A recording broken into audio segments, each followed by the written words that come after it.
হাইতির জালে ৩ গোল করে বিরতিতে ব্রাজিল। বিরতি, ব্রাজিল ৩-০ হাইতি। মরক্কোর বিপক্ষে ড্র থেকে ঘুরে দাঁড়িয়ে হাইতির বিপক্ষে গোল উৎসবের ইঙ্গিত দিচ্ছে ব্রাজিল।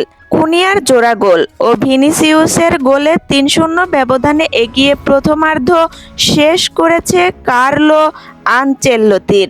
হাইতিকে প্রথম ১০ মিনিটে ম্যাচে বেশ গোছালো মনে হয়েছে, তারপর ধীরে ধীরে অসহায় হয়ে উঠেছে তাদের ডিফেন্স।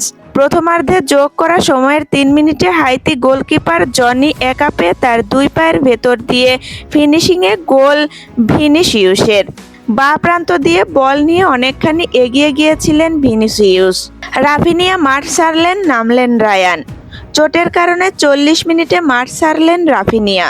তার বদলি হিসেবে মাঠে নামলেন বোমমাউথ উইঙ্গার ১৯ বছর ৩২০ দিন বয়সী রায়ান।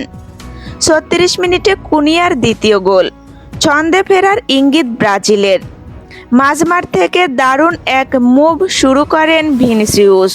দৌড়ে তার বাঁ দিকে চলে যাওয়া কুনিয়াসের ডিফেন্সেরা থ্রু পাস দেন তিনি। সেখান থেকে বাঁ পায়ের শটে ম্যাচে দ্বিতীয় গোল কুনিয়ার। এবারের বিশ্বকাপে এই প্রথম ব্রাজিলের আক্রমণ ভাগকে ব্রাজিলের মতো মনে হচ্ছে। ২৩ মিনিটে গোলের দেখা পেল ব্রাজিল। গোলদাতা মাতেউস কুনিয়া ডান প্রান্ত থেকে বল নিয়ে হাইতির বক্সে ঢুকে শট নেন ভিনিসিউস।